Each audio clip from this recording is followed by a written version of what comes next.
वाढत्या महागाई विरोधात शरद पवार राष्ट्रवादी पक्ष आक्रमक झालाय। सिडको एक्झिबिशन सेंटर समोरील रस्त्यावरती हे आंदोलन करण्यात आलंय। सरकार विरोधात राष्ट्रवादी शरद पवार पक्षाने आक्रमक पवित्रा घेतला। आंदोलनात सुप्रिया सुळेही राहणार उपस्थित। सिडको एक्झिबिशन सेंटर समोरील रस्त्यावरती हे आंदोलन झालंय। सरकार विरोधात राष्ट्रवादी शरद पवार पक्षाने आपला आक्रमक पवित्रा घेतला। सिडको एक्झिबिशन सेंटरवरील रस्त्यावर हे आंदोलन करण्यात आलं।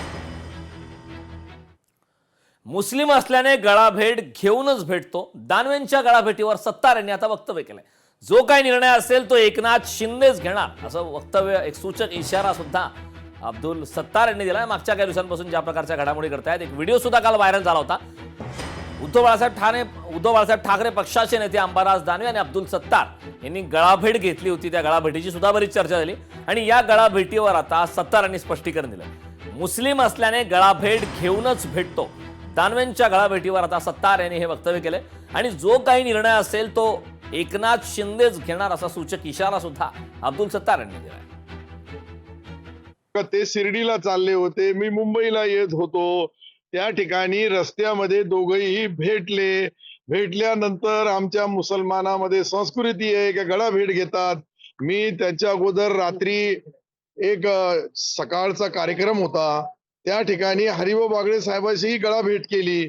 तर याच्यामध्ये गळाभेट करणं हा काही एक लक्षात घ्या, आम्हाला कोणताही अधिकार आम्हाला नाहीये। समजा त्यांनी अंबादास दानवे साहेबांनी सांगितलं का दोघे शिवसेना एकत्रित व्हायला पाहिजे, हा मुद्दा आमचा नाहीच है। हमको बिच्छू के मंत्र मालूम है, वो बोलता नाक के बिल में हाथ डाल, वो क्या हमारे बस की बात है क्या? ये तो हमारे जो बॉस है, सबके जो रिमोट कंट्रोल है, वो जो बोलेंगे वही होगा। बातमी अमरावतीमधून। अमरावती विधान परिषद निवडणुकीसंदर्भात महत्त्वाची अपडेट आहे। अपक्ष उमेदवार विप्लव बाजोरिया यांची उमेदवारी बाद झाली। उमेदवारी बाद झाल्यानंतर बाजोरिया पिता पुत्र आक्रमक झाल्याचं पाहायला मिळालं। अपक्ष उमेदवार विप्लव बाजोरिया यांची उमेदवारी बाद ठरवण्यात आली। एम्बिग्युटी नसताना आम्हाला बसून ठेवला। मला कळलं नाही की बाबा रे 11 वाजेपासून कधी आतापर्यंत पूर्ण महाराष्ट्रामध्ये एवढे 10 वेळा आम्ही निवडणुका लढलो।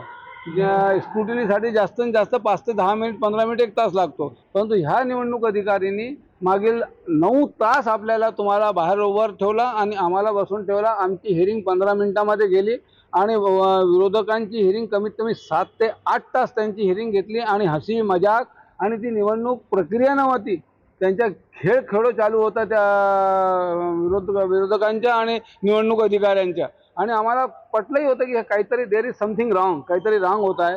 जी प्रक्रिया त्यांनी राबवली आणि फॉर्म रिजेक्ट केला।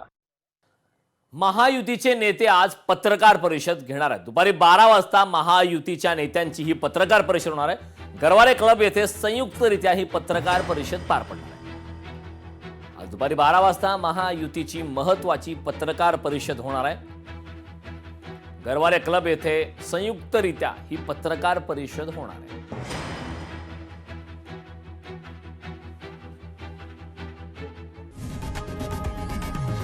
लोकशाही मराठी ऐका, पहा, जागरूक रहा।